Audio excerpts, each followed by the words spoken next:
Hello guys, चलिए आज की क्लास हमारी होने वाली है मीटर ब्रिज या स्लाइड वायर ब्रिज पर। हमने प्रीवियस टर्म में ये पढ़ा था कि व्हीटस्टोन ब्रिज क्या होता है, किस पर्पस के लिए ये यूज किया जाता है और इसके प्रिंसिपल्स क्या होते हैं, और ये भी बताया था कि उसी के प्रिंसिपल पे ये मीटर ब्रिज क्या होगा, वर्क करने वाला। मतलब सिंपली हम लोग मीटर ब्रिज को किस लिए यूज करने वाले हैं, अननोन रजिस्टर फाइंड करने के लिए। क्लियर। आपको एक्सपेरिमेंट करना है जिसमें आपके पास एक वायर होगा, एक पतली सी स्ट्रिप जैसी वायर दे दी जा सकती है, और इसी का आपको रेजिस्टेंस फाइंड करना है। आपको बाकी सारी डिवाइसेस मिलेंगी, जितने भी हम लोग अभी सर्किट में पढ़ेंगे क्या क्या लगता है वो सब कुछ मिलेगा, बस एक वायर जिसका रेजिस्टेंस नहीं पता है उसी को कैलकुलेट करना है। तो इस वायर को कहाँ हम सर्किट में जोड़ेंगे, कैसे कैलकुलेट करेंगे, कौन सा प्रिंसिपल यूज करेंगे, सारी कहानी हम लोग पढ़ने वाले हैं। तो प्रिंसिपल की बात करें तो मीटर ब्रिज किसके प्रिंसिपल पर वर्क करता है, व्हीटस्टोन की। ये तो हमें पता है। सबसे पहली पॉइंट एक तो ये कि works on the principle of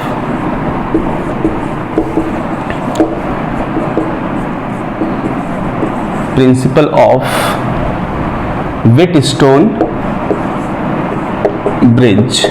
ठीक है। और इसकी प्रिंसिपल क्या होती है ये भी हमने पढ़ा था।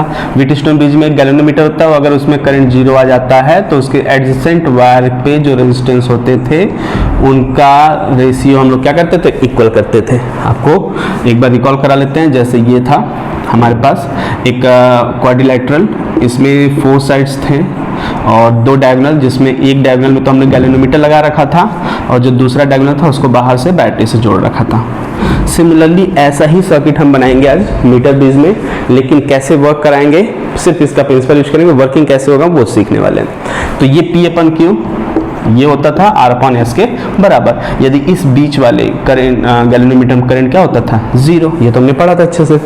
ओके, इसी के ऊपर बेस्ड एक सर्किट हम बनाएंगे, सिमिलरिटी इसी की तरह होगी और उसको हम लोग मीटर ब्रिज कहेंगे या स्लाइड वायर ब्रिज कहेंगे। देखिए आपको मीटर ब्रिज अगर देखने को मिलेगा, स्कूल में जाएंगे अगर आप एक्सपेरिमेंट रूम में, तो आपको दिखेगा कि एक वुडन बोर्ड होगा। एक वुडन बोर्ड में 2 L शेप के ऐसे मेटल स्ट्रिप लगे होंगे, इसी के जस्ट सीध में यहाँ पर सेम स्ट्रक्चर का ये हो गया, और फिर उसमें एक बीच में आई स्ट्रक्चर का एक स्ट्रिप होगा। ये पूरा का पूरा ऐसे मेटल स्ट्रिप होगा, सॉरी वुडन बोर्ड होगा, इतना बड़ा रेक्टेंगुलर। उसी के ऊपर ये क्या किए जाते हैं, हिंज किए जाते हैं, स्ट्रिप किए जाते हैं। उसके बाद इसमें 3 पॉइंट्स बनाए होते हैं, इसमें भी 3 पॉइंट्स होंगे, मतलब कनेक्शन के लिए वहाँ पे निकले रहते हैं पॉइंट्स। स्क्रू जैसा रहता है, उसमें हम वायर को रैप करते हैं। तो जो इस पार्ट और इस पार्ट की बात करें हम लोग, इसमें सबसे पहले एक रेजिस्टेंस बॉक्स आपको मिलेगा। आप रेजिस्टेंस बॉक्स जानते होंगे, एक ऐसा बॉक्स जिसमें कई सारे रेजिस्टेंस लगे होते हैं। हम अपने मन से उसमें 1 ओम, 2 ओम, 3 ओम, 5 ओम, इवन 1000 ओम तक, 5000 ओम तक का रेजिस्टेंस इसमें क्या कर सकते हैं, हम लोग ऐड कर सकते हैं। वो डिपेंड करता है कि कैसा रेजिस्टेंस बॉक्स है, हम 10,000 तक भी जा सकते हैं। तो ये रेजिस्टेंस बॉक्स में मतलब हमारी चॉइस के अकॉर्डिंग हम चाहे जितना रेजिस्टेंस यूज कर सकते हैं। तो इस रेजिस्टर का नाम लिख लीजिए, मान लेते हैं R है। ओके, ये है left gap of the metre bridge, इसे हम कहते हैं लेफ्ट गैप। ठीक है। और ये वाला गैप क्या आ जाएगा, राइट गैप है। तो कभी कभी हमें अगर लिखना होता है कुछ वर्ड्स तो उसमें क्या बोलते हैं, लेफ्ट गैप में हम लोग रेजिस्टेंस बॉक्स जोड़ते हैं, और राइट गैप में क्या जोड़ते हैं, वो रेजिस्टर जिसकी वैल्यू हमें क्या करनी है, फाइंड करनी है। तो मान लीजिए कि इस रेजिस्टर का नाम है X, ठीक है, जो कि क्या है हमारे लिए अननोन है, इसी को हमें कैलकुलेट करना है। ओके, नेक्स्ट यहाँ से यहाँ तक ये जो पॉइंट्स होंगे आपको दिखेगा, वहाँ पर एक वायर लगा होगा जिसकी लेंथ कितनी होगी, 100 सेंटीमीटर, मतलब 1 मीटर। यहाँ से तक ये फिक्स लेंथ होती है। मीटर ब्रिज में एकदम 1 मीटर की एक वायर फिक्स होती है, और यूनिफॉर्म क्रॉस सेक्शन का होता है। जितना लेंथ क्रॉस सेक्शन यहाँ होगा उतनी ही हर जगह पे होगा, तो यूनिफॉर्म होगा। तो रेजिस्टेंस भी इसका क्या होगा, हर लेंथ पर इक्वल होने वाला है। ओके, एक बचा ये पॉइंट्स। तो इस पॉइंट्स को हम लोग किससे जोड़ेंगे, अभी इससे हम लोग जोड़ देते हैं इसको एक सेल से। अभी हम इस सर्किट को उससे कंपेयर करके बताएंगे कि कैसे सिमिलर है उसके, और फिर एक रियोस्टेट लगा देंगे यहाँ पर, और इस पॉइंट को इससे जोड़ देंगे। ओके, ये बैटरी हो गई मान लेते हैं V वोल्ट की। अब लास्ट बचा जो है वो एक ये पॉइंट बचा है, इस पॉइंट को हम लोग जोड़ेंगे गैल्वेनोमीटर से। यहाँ से वायर लाएंगे, बीच में गैल्वेनोमीटर जोड़ेंगे, फिर जो दूसरा टर्मिनल गैल्वेनोमीटर का होता है उसको लेकर आपको ऐसा पेन जैसा एक मेटल जॉकी मिलेगा, पेन होता है, मेटल यहाँ लगा होता है, यहाँ भी मेटल होता है, अंदर अंदर कनेक्टेड होता है। तो हम मेटल जॉकी को लेकर इस वायर पे यहाँ यहाँ यहाँ हर जगह क्या करते हैं, स्लाइड कर करके क्या करते हैं, रखते चले जाते हैं। किस लिए? ताकि इस गैल्वेनोमीटर में करंट कितना दिखे, 0। और जैसे ही करंट 0 देता है उसी समय हमारा सारा का सारा एक्सपेरिमेंट स्टार्ट हो जाता है। उसी समय हम कैलकुलेशन करते हैं 0 क्यों होता है, क्या 0 होने पर क्या करते हैं, ये सारी कहानी अब शुरू करते हैं। देखिए, तो 0 लाने का टारगेट ये है कि हम जॉकी को इस वायर पे तब तक स्लाइड करते रहेंगे, 1 मीटर का है पूरा, यहाँ यहाँ यहाँ हर जगह स्लाइड करते रहेंगे जब तक इसमें करंट इस गैल्वेनोमीटर में कितना ना दिखा दे, 0। ओके, अब इस सर्किट को इससे कंपेयर कर लेते हैं, फिर बात करते हैं। देखिए, इसका नाम हमने रखा था A, इसका B, इसका C और इसका D, ये तो हमने पढ़ा था। अब देखिए, इसी नेमिंग की बात करें तो इस वाले स्ट्रिप का A नाम रख लीजिए, इस स्ट्रिप का C और इस स्ट्रिप का B। बचा क्या हमारे पास, D, तो D को हम लोग यहाँ लिख लेते हैं। ये जहाँ जॉकी टच होगा इसको हम D मानेंगे, ठीक है ना। ओके, अब देखिए कंपेयर कीजिए, A से कितने वायर निकले हैं, 1 इधर रेजिस्टेंस बॉक्स में, 2 बैटरी में और 3 जो गया है वायर जो D के पास पहुंच रहा है। तो देखिए, A से पहला वायर B के पास गया, दूसरा वायर कहाँ गया, C के पास, और तीसरा कहाँ गया, D के पास। यहाँ ये A से 1B, A से 1D एंड A से 1C। तो A से जो C पर जा रहा है उसके बीच में क्या पड़ रहा है, बैटरी। देखिए, A से C के पास जो जा रहा है वो बैटरी हो गई। दूसरा A से जो B के पास जा रहा है वो क्या है, P रेजिस्टेंस हमारे पास। तो A से जो B के पास जा रहा है ऐसे, वो हमारे पास क्या काम करेगा, P का। तो इसका नाम चलिए रख ही लेते हैं, P हो गया। ओके, नेक्स्ट A से जो D की तरफ जा रहा है वहां क्या है, R रेजिस्टेंस। तो A से जो ये वाला स्ट्रिप है पूरा का पूरा A है, याद रखिएगा। यहां से यहां तक जब जा रहे हैं D के पास, तो यहां से यहां तक जो वायर आपको मिलेगा, इस वायर की अपनी खुद की एक रेजिस्टेंस होगी, बिकॉज वायर की रेजिस्टेंस का फॉर्मूला क्या पढ़ा हम लोग, रो L बाई A। इसकी लेंथ है, इसकी एरिया होगी, और ये मेटल किसी न किसी चीज का होगा तो उसकी रेजिस्टिविटी भी होगी। तो रो L बाई A से हम इसका क्या निकाल लेंगे, एरिया रेजिस्टेंस निकाल लेंगे। मतलब A से लेकर, इस पॉइंट से लेकर D तक का खुद का एक अपना रेजिस्टेंस होगा, जिसका क्या नाम रखेंगे, A से D के बीच में कैपिटल R।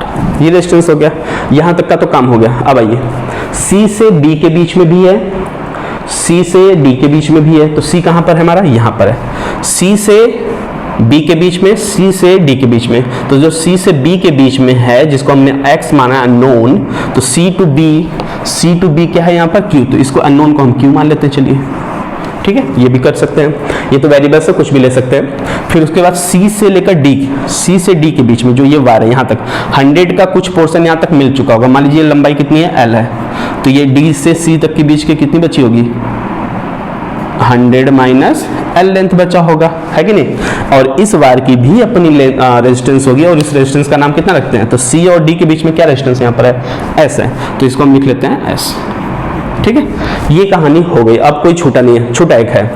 B और D के बीच में क्या लिया था हमने, गैल्वेनोमीटर। तो देखिए, B is here and D is here, इनके बीच में जो ये वायर हमने ट्रैप करके जोड़ा है, इसके बीच में क्या जोड़ दिया हमने, गैल्वेनोमीटर। तो सारा का सारा सर्किट सिमिलरिटीज इसके साथ रखता है।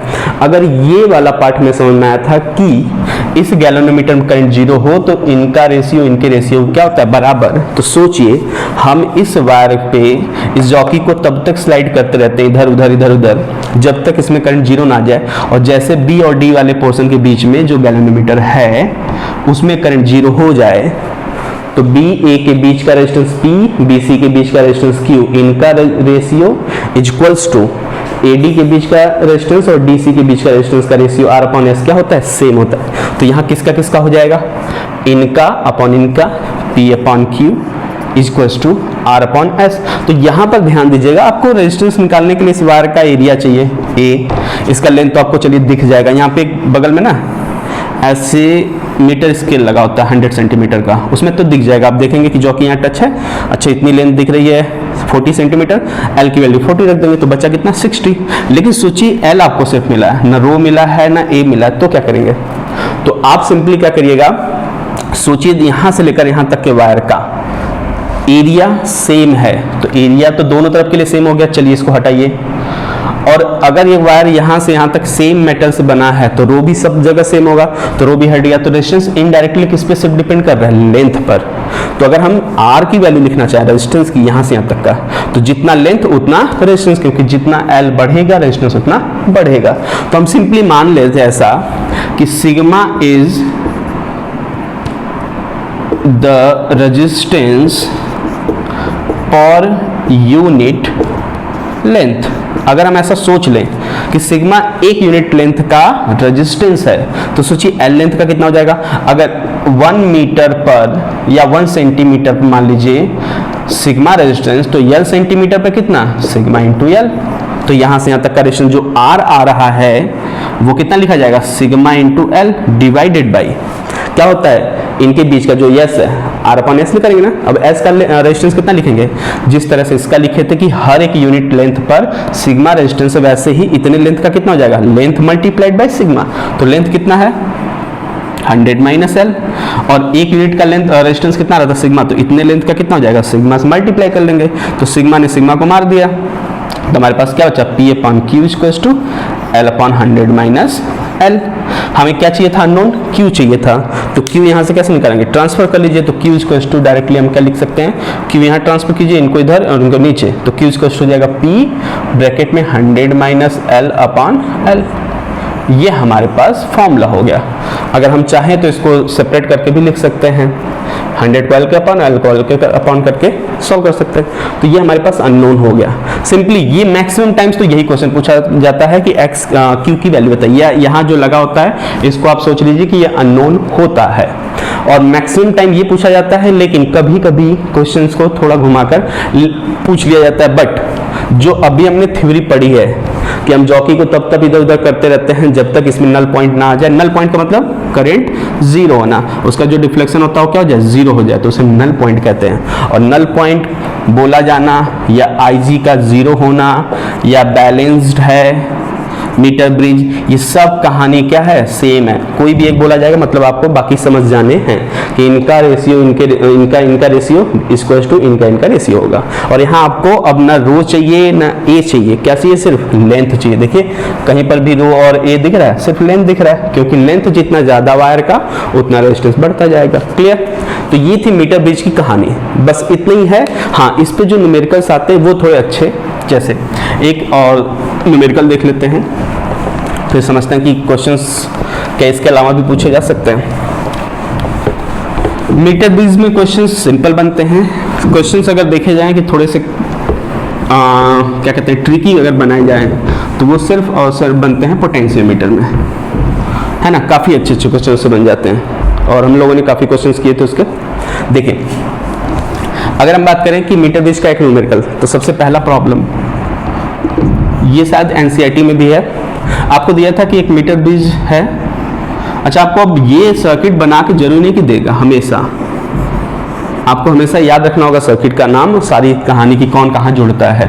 इसका हमने नाम लिखा था A, इसका C, इसका B, और जो वायर है जहाँ पे जॉकी लगेगा वो पॉइंट कहाँ आ जाएगा, D आएगा। तो जैसे ही D आएगा हम लिख लेंगे उसको। इसके बीच में क्या था, एक रेजिस्टेंस P था, इसके बीच में एक रेजिस्टर क्या था, Q था, जो अननोन होता है। और ये रेजिस्टेंस बॉक्स होता, बार बार हम बता रहे हैं रेजिस्टेंस बॉक्स होता, अपने मन से हम चाहे जितना हम लगा सकते हैं। ठीक है, कब तक लगाते रहेंगे, जब तक इस जगह से जो गैल्वेनोमीटर जोड़ के जॉकी लाया गया है इसमें जीरो डिफ्लेक्शन ना दिखा दिया जाए। मान लीजिए कि यहाँ टच किया आपने, इसमें जीरो नहीं दिखा रहा, 10 एम्पियर दिखा रहा है, तो आप क्या करिएगा, रेजिस्टेंस बॉक्स में से रेजिस्टेंस को चेंज कर लीजिएगा, 2 ओम, 3 ओम, 5 ओम, 10, 100, कुछ भी चेंज करते रहिए। चेंज करते जाएंगे तो आपको दिखेगा, हो सकता है कि गैल्वेनोमीटर में डिफ्लेक्शन इधर था, अब इधर दिखा रहा है। इसका मतलब कि वो बीच में एक बार गया होगा, तो रेजिस्टेंस को चेंज करते करते आप चेंज करेंगे तो हो सकता है 0 0 0 0 ऐसे आते आते फाइनली एक बार 0 आ जाए। अगर तब भी नहीं आता है तो आप रियोस्टेट को चेंज कीजिए। अगर तब भी नहीं आता है तो बैटरी की वैल्यू को चेंज कर सकते हैं आप, और तब भी नहीं आ रहा है तो आप स्लाइड वायर करते रहिए। मतलब काफ़ी बार इन तीनों को वैरी करा के हम कर सकते हैं, बस इसी को नहीं कर सकते वैरी। पता चला जिसको कैलकुलेट करना उसी को बदल दिया, ऐसा नहीं कर सकते। ठीक है। अच्छा, अब क्वेश्चन क्या दिया था इन्होंने कि यहाँ है मान लीजिए कि 2 ओम या मान लेते हैं 20 ओम है, चलिए यहाँ पे 20 ओम का रेजिस्टेंस हमने रेजिस्टेंस बॉक्स से लगा दिया। ओके, और जब इसमें लेंथ हमने देखा था तो यहाँ पे था 40 सेंटीमीटर, तो ये कितना बचा रहा होगा, 60। ठीक है।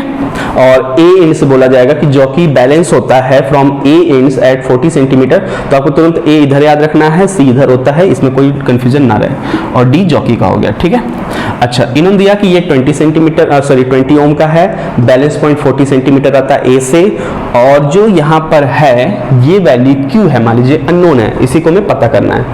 ये तो तब की कहानी थी जब यहाँ 20 है, यहाँ क्यू है, यहाँ पे 40 और 60 दिख रहा है, लेकिन फिर उन्होंने कहा कि यदि हम इस क्यू के साथ 10 ओम का एक रजिस्टर पैरेलल में जोड़ दें, जैसे ही ये जोड़ेंगे हम, तब ये बैलेंस पॉइंट हमें 40-60 पे नहीं दिखता, ये जॉकी अब बैलेंस नहीं दिखा रहा है, अब इसमें करंट दिखा रहा है, तो हम इस जॉकी में से जो निकला था, सॉरी इस गैल्वेनोमीटर का जो जॉकी था, उसको हम जब टच कराते हैं कहीं यहाँ, तब जीरो दिखाने लगता है। और इस बार जो बैलेंस पॉइंट दिख रहा है ए से, वो दिख रहा है हमें 60 सेंटीमीटर, तो इधर कितना बचा होगा 40। सिंपली समझिए क्या बता रहे हैं हम, पहले था कि यहाँ 20 है, यहाँ क्यू है, यहाँ 10 नहीं है, सिर्फ 20 क्यू है, तो बैलेंस पॉइंट कितने पे दिखा रहा था 40 और 60 पर, ठीक। जैसे ही क्यू के साथ हमने पैरेलल में एक 10 ओम का लगा दिया वैल्यू रेजिस्टेंस, अब हमें यहाँ पे जीरो नहीं दिखा रहा, मतलब बैलेंस नहीं दिखा रहा है, अब वो उसमें करंट दिखा रहा है, तो हम चाहते हैं कि जीरो है, तो हम चौकी को फिर से इधर उधर स्लाइड करने लगे, तो जैसे ही स्लाइड करते करते यहाँ पहुंचे 60, यहाँ से फिर से इसमें जीरो आ गया, तो हम समझ गए कि बैलेंस आ गया।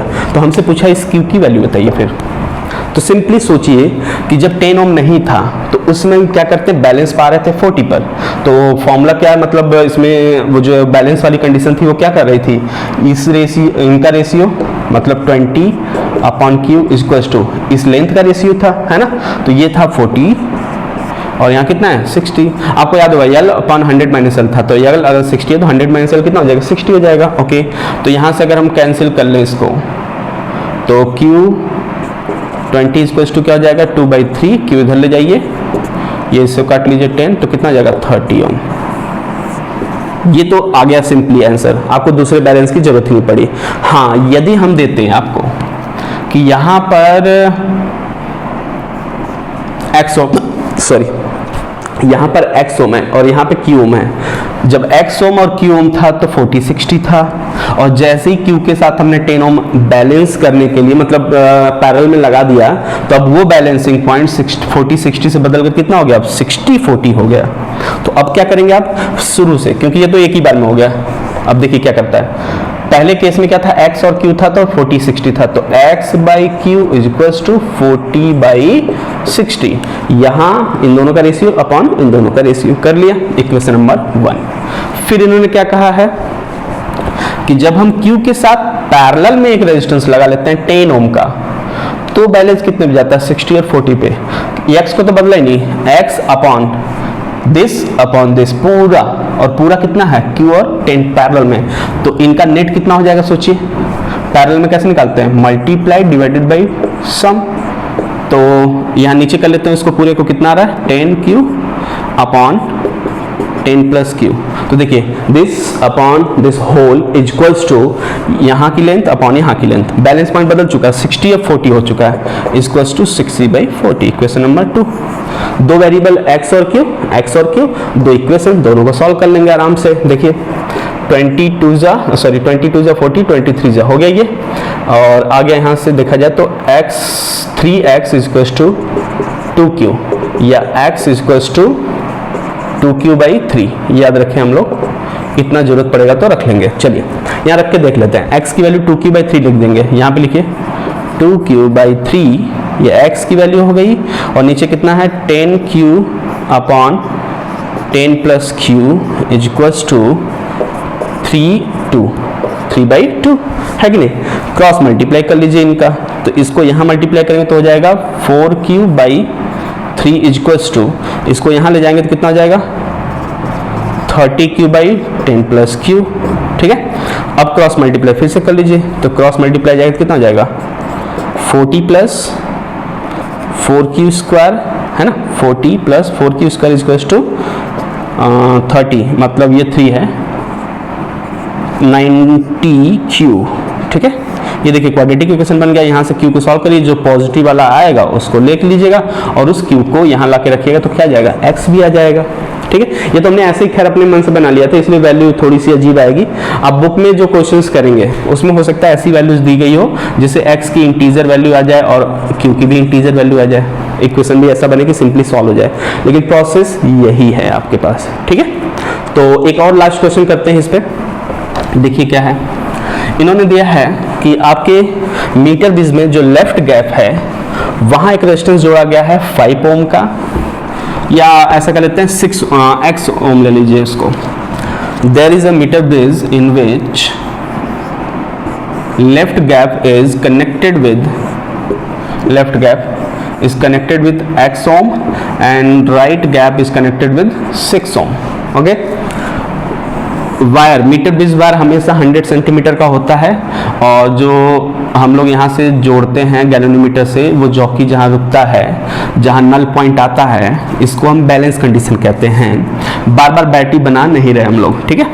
अच्छा, बैलेंस आ गया। ये जो लेंथ थी ये थी 40 सेंटीमीटर, और ये जो बचेगा वो कितना हो जाएगा 60, ये तो कंफर्म है ना। अब इन्होंने लिखा है कि मीटर ब्रिज में जो लेफ्ट गैप है x ओम है, राइट गैप है वो 6 ओम है, और इसमें एक बैटरी जोड़ लीजिए, चलिए 6 वोल्ट की। इन्होंने कहा कि जब बैलेंस कंडीशन आई है x और 6 और 40 से 60, तो बैलेंस कंडीशन में पहले तो आप x की वैल्यू बताइए। दूसरी क्वेश्चन, बैलेंस कंडीशन में ही बैटरी से कितना करंट निकलेगा, ये क्वेश्चन है। तो बैलेंस कंडीशन मतलब क्या था, इसमें करंट क्या हो जाए 0, या सिंपली ये भी दे सकता था कि when current in galvanometer 0 then find out the value of x।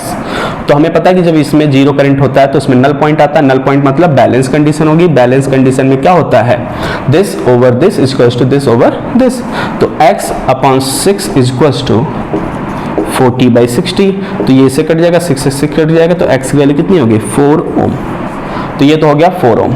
Okay, अब ये तो कहानी थी सिंपल वाली। मीटर ब्रिज बैलेंस है जिसमें x की वैल्यू आ गई हमारे पास 4 with the help of this principle. Next part बोला है कि इस बैटरी से कितना करंट निकलेगा, कब, जब बैलेंस है, मतलब नल पॉइंट आ चुका है। तो हमें ये भी पता है कि नल पॉइंट में गैल्वेनोमीटर को हम रिप्लेस कर सकते हैं क्योंकि उसमें करंट है नहीं। तो अगर ये रिप्लेस हो गया तो इस सर्किट को क्या हम ऐसा सिंपल बना सकते हैं, एक ऊपर ऐसे और यहाँ ऐसे। देखिए ऊपर है 4 ओम, यहाँ पे 6 ओम, नीचे है 40 सेंटीमीटर का रेजिस्टेंस और यहाँ पे 60 सेंटीमीटर का रेजिस्टेंस, और ये है 6 वोल्ट। अच्छा, एक लास्ट चीज़ इन्होंने मेंशन किया था कि जो मीटर ब्रिज वायर है इसका जो रेजिस्टेंस है 1 ओम पर सेंटीमीटर है। इन्होंने मेंशन किया था कि metre bridge wire has a resistance of 1 ohm पर सेंटीमीटर। तो सोचिए 40 सेंटीमीटर का कितना रेजिस्टेंस हो गया 40 ओम, 60 का कितना हो गया 60 ओम। तो यहाँ पे हम अब कितना लिख लेंगे 40 ओम एंड 60 ओम हो गया। अब इसमें से करंट निकालना है, करंट बराबर क्या करेंगे आप V/R, लेकिन यहाँ से जो इसका भी लेंगे आप 6 वोल्ट, तो R किसका लोगे 1 2 3 किसका, पूरे का, क्योंकि बैटरी एक को नहीं करंट देगा सबको देगा, तो R इक्विवेलेंट। तो R इक्विवेलेंट निकालिए, यहाँ रखिए और I की वैल्यू पाइए। तो R इक्विवेलेंट कितना हो जाएगा, देखिए ये दोनों सीरीज बाद में दोनों पैरेलल, तो नेट कितना हो जाएगा पहले इनको जोड़ लीजिए, इनका दोनों का कितना हो जाएगा 10 और इन दोनों का कितना हो जाएगा 100। अब दोनों पैरेलल हो गए, तो पैरेलल का मैंने क्या बताया था, दोनों का मल्टीप्लाई डिवाइडेड बाय दोनों का सम, ये हो गया R इक्विवेलेंट। चेक कर लीजिए कितना आ रहा है, ऊपर हो जाएगा 1000, नीचे हो जाएगा 110, तो 10 कैंसिल कर लीजिए, कितना हो गया 100/11 ओम। बस लाके यहाँ रख दीजिए, तो कितना हो गया देखिए अब I = 6/100/11, ऊपर जाएगा कितना हो गया 66/100 एम्पियर। ये क्वेश्चन है। तो मीटर ब्रिज में ऐसे ही सिंपल से क्वेश्चंस आते हैं, बहुत हार्ड नहीं आएंगे। हाँ, कुछ पॉइंट्स जो थ्योरेटिकल पूछे जाते हैं वो ये हैं। सबसे पहला कि मीटर ब्रिज में जो हम लोग इस पॉइंट से गैल्वेनोमीटर को इसको जोड़ रहे थे, ठीक है, और इस पॉइंट को हमने बैटरी से जोड़ा था। अगर बैटरी की जगह हम लिख दें गैल्वेनोमीटर और इन दोनों की जगह पे जोड़ दें बैटरी, तो क्या जो बैलेंस पॉइंट यहाँ से 40 सेंटीमीटर मान लीजिए आ रहा है वो आगे पीछे चेंज होगा या उतना ही रहेगा। तो ध्यान दीजिएगा, बैटरी को गैल्वेनोमीटर या गैल्वेनोमीटर को बैटरी से रिप्लेस करने पर नल पॉइंट में कोई भी चेंज नहीं होगा, कभी नहीं होगा। जितना पहले आता था कि यहाँ से ए एंड से, ए है ना, ये एंड से 40 सेंटीमीटर बैलेंस है और हमने बैटरी को गैल्वेनोमीटर को बैटरी से रिप्लेस कर दिया, तो नल पॉइंट कहाँ जाएगा? कहीं नहीं जाएगा, जैसे था वैसे ही रहेगा। क्लियर? पहली चीज। दूसरी चीज कि यदि अगर जो वायर हमने यूज किया है, इस वायर का अपना क्या होगा? रेडियस होगा, है कि नहीं? सर्कुलर होता है ना वायर, ऐसे सिलिंड्रिकल, तो इसका रेडियस होगा। अच्छा, इस रेडियस को यदि हम बढ़ा दें या घटा दें, मतलब डबल कर दे, ट्रिपल कर दे, 4 टाइम्स कर दे, तो इंक्रीज करने पे क्या फर्क पड़ेगा? तो ध्यान दीजिएगा, अगर रेडियस को हम बढ़ाएंगे तो इस वायर का पर यूनिट रेजिस्टेंस बढ़ जाएगा। क्यों? क्योंकि रो एल बाई ए होता है ना रेजिस्टेंस। तो यहाँ से रो एल तो बढ़ा नहीं रहे हम लोग, सिर्फ एरिया में देखा जाए तो क्या होता है? पाई आर स्क्वायर, मतलब resistance, sorry, area equal to pi r square, r is the radius. Radius को आप बढ़ाएंगे तो एरिया बढ़ेगा। तो यहाँ जब एरिया बढ़ा तो रेजिस्टेंस का हो जाएगा? घट जाएगा। तो पर यूनिट लेंथ का एरिया रेजिस्टेंस घटेगा। ऐसा नहीं होगा कि नल पॉइंट चेंज हो जाएगा, नल पॉइंट अभी भी क्या रहेगा? सेम रहेगा। तो दो चीजें, बैटरी गैल्वेनोमीटर का चेंज एक्सचेंज करने पर कोई भी नल पॉइंट में चेंज नहीं आता। दूसरी चीज, अगर वायर के रेजिस्टेंस रेडियस को हम इंक्रीज करते हैं या डिक्रीज करते हैं तो भी कोई चेंज नहीं आने वाला। क्लियर? तो ये थी हमारी कहानी मीटर ब्रिज और व्हीटस्टोन के प्रिंसिपल पर वर्क करने वाला। इसके बाद हम लोग पढ़ेंगे एक और इलेक्ट्रिसिटी का टॉपिक बचा हमारा, हीटिंग इफेक्ट। तो उसके बाद हम लोग मैग्नेट पे आएंगे। क्लियर? तो आज के लिए इतना ही। Thank you.